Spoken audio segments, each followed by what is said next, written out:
তিনি ছিলেন মডেল, তিনি ছিলেন আইডল, তিনি ছিলেন আইকন, তিনি ছিলেন অনুপম আদর্শ, তিনি ছিলেন উসওয়াতুন হাসানা। তিনি গোটা মানব জাতির জন্য সকাল থেকে সন্ধ্যা, রান্নাঘর থেকে সংসদ ভবন, সুরত ধারণ করার ক্ষমতা কোনো মানুষের নেই। শামাইলে তিরমিজির হাদিসগুলো যখন পড়তাম, হৃদয়ের আয়নায় একটা মূর্তি দাঁড় করিয়ে নিতাম, একটা অবয়ব দাঁড় করিয়ে নিতাম, একটা আকৃতি মনে মনে কল্পনায় ভাসিয়ে নিতাম। চাইতাম আমিও যদি এমন হতে পারতাম, কিন্তু যা হবার নয়। তিনি ছিলেন মধ্যম আকৃতির সুঠাম দেহের অধিকারী একটি মানুষ। তার চুলগুলো ছিল ঘাড় পর্যন্ত প্রলম্বিত, হালকা হালকা কোঁকড়ানো। তিনি যখন চুলের ভিতরে তৈল দিয়ে আছড়াতেন, মনে হতো মৃদুমন্দ ঢেউ দেখা যায়।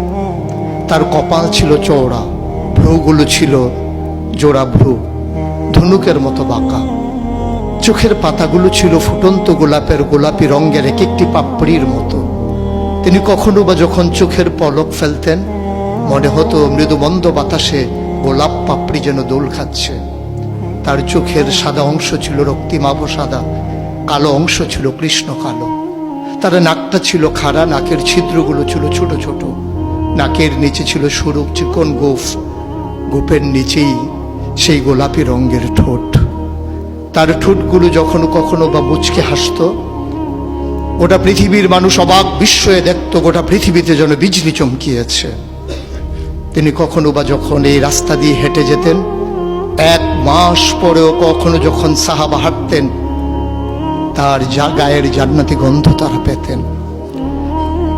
মায়েরা, উম্মাহাতুল মুমিনিন যারা, তারা নবীর যখন কখনো এই ঘামে ভেজা শরীর নিয়ে ঘরে ঢুকতেন, কপালের ভিতরে মুক্তোর দানার মতো ঘামগুলো যখন জমে থাকতো, মায়েরা ছোট্ট শিশি খুঁজে সেই ঘামগুলো শিশিতে ভরে জমা রেখে দিতেন, কখনো বা ঈদে কোনো অনুষ্ঠানে যেন আতর হিসেবে ব্যবহার করতে পারেন।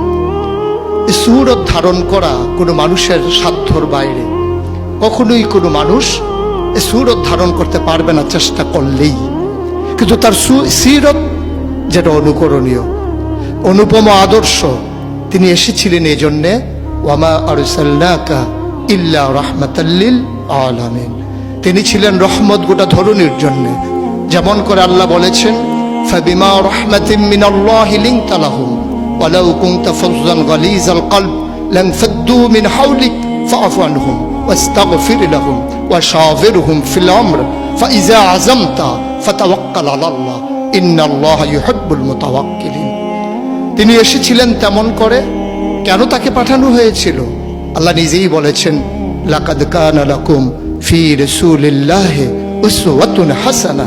তিনি ছিলেন মডেল, তিনি ছিলেন আইডল, তিনি ছিলেন আইকন, তিনি ছিলেন অনুপম আদর্শ, তিনি ছিলেন উসওয়াতুন হাসানা। তিনি গোটা মানব জাতির জন্য সকাল থেকে সন্ধ্যা, রান্নাঘর থেকে সংসদ ভবন, তার জীবনের ব্যক্তি জীবন, পারিবারিক জীবন, সমাজ জীবন, রাষ্ট্রীয় জীবন, অর্থনৈতিক জীবন, ইন্টারন্যাশনাল রিলেশন, সকল ক্ষেত্রে তিনি ছিলেন আদর্শ, তিনি ছিলেন মডেল, তিনি ছিলেন আইকন। একবিংশ শতাব্দীর সূচনা লগ্নে দাঁড়িয়ে গোটা পৃথিবী যখন ঝঞ্ঝা বিক্ষুব্ধ, গোটা পৃথিবীর মানবতা যখন আজকে ভুলণ্ঠিত, আজকে শুধু মুসলিম নয়, গোটা মানুষ যখন আজকে অপর মানুষের ভোটের নিচে পৃষ্ঠ হচ্ছে তার জীবন, মানুষগুলো যখন আজকে রক্তে রঞ্জিত হচ্ছে তার গোটা দেহ, সেই ফিলিস্তিনের দুধ মরুভূমি আজকে যখন আমার কিশোর ভাইয়ের রক্তে রঞ্জিত, সেই ঝিলাম নদীর পানি আজকে যখন স্বচ্ছ স্ফটিকের মতো আর নেই, কাশ্মীরের ভাইয়ের রক্তে যখন রঞ্জিত, পার্শ্ববর্তী আরাকানের মুসলমানেরা আজকে উখিয়ার সেই টেকনাফের তাঁবুর নিচে তারা যখন মানবেতর জীবন যাপন করছে, আজকে বারবার মনে পড়ে সেই নবীজির কথা।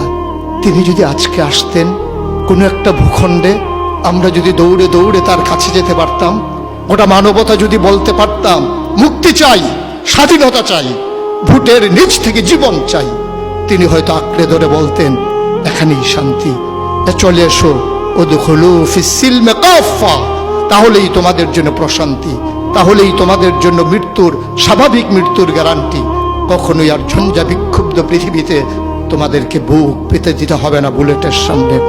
যদি এমন হতো আমাদের কথাগুলো হতো কোরআনের কথার মতো, ওয়ামান আহসানু কাওলাম মিম্মান দাআ ইলাল্লাহ ওয়া আমিলা সালিহান ওয়া ক্বালা ইন্নানী মিনাল মুসলিমিন।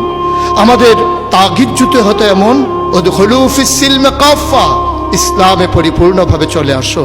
আমরা যদি সে কথা থেকে দূরে সরে আসতে পারতাম, আফাতুমিনুনা বিবাযিল কিতাব ওয়া তাকফুরুনা বিবায, কতই না সুন্দর হতো। ভালোবাসা যদি হতো এমন যে নবীকে যেমন করে আল্লাহ তাবারক ওয়া তাআলা ভালোবাসার আধার বানিয়েছিলেন, ইবাদতে যদি আমরা হতে পারতাম এমন, আনতা আবুদাল্লাহা কাআন্নাকা তারাহু ফাইন লাম তাকুন তারাহু ফাইন্নাহু ইয়ারাক। আমরা যদি সফলতা এমন হতে পারতাম, কাদ আফলাহাল মুমিনুন আল্লাযীনা হুম ফি সালাতিহিম খাশিউন। আমরা যদি দীপ্ত শপথ গ্রহণ করতে পারতাম, ইন্না সালাতি ওয়া নুসুকি ওয়া মাহইয়ায়া ওয়া মামাতি লিল্লাহি রাব্বিল আলামিন। আমরা যদি নিজেদের কুরবানির নজরানা এভাবে পেশ করতে পারতাম, ইন্নাল্লাহা ইশতারা মিনাল মুমিনিনা আনফুসাহুম ওয়া আমওয়ালাহুম বিআন্না লাহুমুল জান্নাহ। সেই দীপ্ত শপথ জীবনে ধারণ করে আমরা যদি উমর বিন আব্দুল আজিজের মতো ক্ষমতা যখন তার মসনদে তাকে বসানো হলো, তিনি আস্তে করে ঘরে ঢুকলেন, তার বিবির সামনে গিয়ে বললেন, উত্তরাধিকার সূত্রে যে অলংকারগুলো পেয়েছো রেখেছো কোথায়? অলংকারগুলো কাঠের বাক্সে ভরে যখন তার সামনে এনে দেওয়া হলো, বলছিল এর ভিতরে আমি রক্তের গন্ধ পাই, এর ভিতরে আমি বাতিলের গন্ধ পাই। সুতরাং এই অলংকার তোমার না, এই অলংকার আমাদের জন্য গোলার কাটা, জাহান্নামের শাস্তির কারণ। তিনি সবগুলো অলংকার রাষ্ট্রীয় কোষাগারে জমা দিয়ে চোখের পানি ফেলে দিয়ে বলেছিলেন, পূর্বপুরুষের দায় পরিশোধ করলাম, পূর্বপুরুষের দায় পরিশোধ করলাম। তিনি সেদিন বলেছিলেন, সবার ঘরে যেমন রান্না হবে আমার ঘরেও তেমন রান্না হবে। প্রিয় দ্বীনি ভাইয়েরা, প্রিয় আলেম ভাইয়েরা, আমি যদি এভাবে বলি, আজকে ১৫০০ বছর পরে আজকে আমাদেরকে স্বীকৃতি দিতে হবে কবি ফররুখের মতো। তিনি বলেছিলেন, কোরআনের নূর বুকে পুড়ে নিয়ে দাঁড়ালে যখন মরুর পথে, মহাবেদনায় দেখলে মানুষ ভাসছে পাপের কলস স্রোতে। সে কি অনাচার, সে কি বেবিচার, বিভৎস ক্রূর আখি বিলীন, ভয়াল ঘৃণায় নাক্কার শতাব্দী পথে রাত্রি দিন। আসুন সবাই মিলে এক ঝঞ্ঝা বিক্ষুব্ধ পৃথিবীকে একটু ফুলময় করে দেই, একটু আনন্দঘন পরিবেশ করে দেই। ভবিষ্যৎ প্রজন্মের জন্যে আমরা একটা সুন্দর পৃথিবী বিনির্মাণ করি। আর এই সুন্দর পৃথিবী বিনির্মাণে ওলামায়ে কেরামের নেতৃত্বে যে সংগঠন আপনাদেরকে সামনে টানছে, হেরার দিকে নিয়ে যাচ্ছে, যে হেরার রশ্মির আলোতে আপনার জীবন, পরিবার, রাষ্ট্র, গোটা বিশ্ব, মনে রাখবেন, আপনি কখনোই বাংলাদেশের সন্তান নন, আপনি বাঙালি নন, আপনি বাংলাদেশি নন। আপনার আসল পরিচয় ইন্নানী মিনাল মুসলিমিন, আমরা মুসলমান। ভূখণ্ডগতভাবে আমরা বাংলাদেশি, ভাষাগতভাবে আমরা বাঙালি। আর আমার আসল পরিচয়, আমি যেখানেই থাকি আমার আল্লাহ এক, আমার কোরআন এক, আমার ক্যাবলা এক, আমার কাবা এক, আমার নবী মুহাম্মদুর রাসূলুল্লাহ সাল্লাল্লাহু আলাইহি ওয়াসাল্লাম তার নেতৃত্বে যেমন করে ১৫০০ বছর আগে মানুষগুলো একই পতাকায় ঐক্যবদ্ধ হয়েছিল, আজও তার রেখে যাওয়া আদর্শের ভিত্তিতে আসুন সকল ভেদাভেদ ভুলে সবাই এক হয়ে যায়।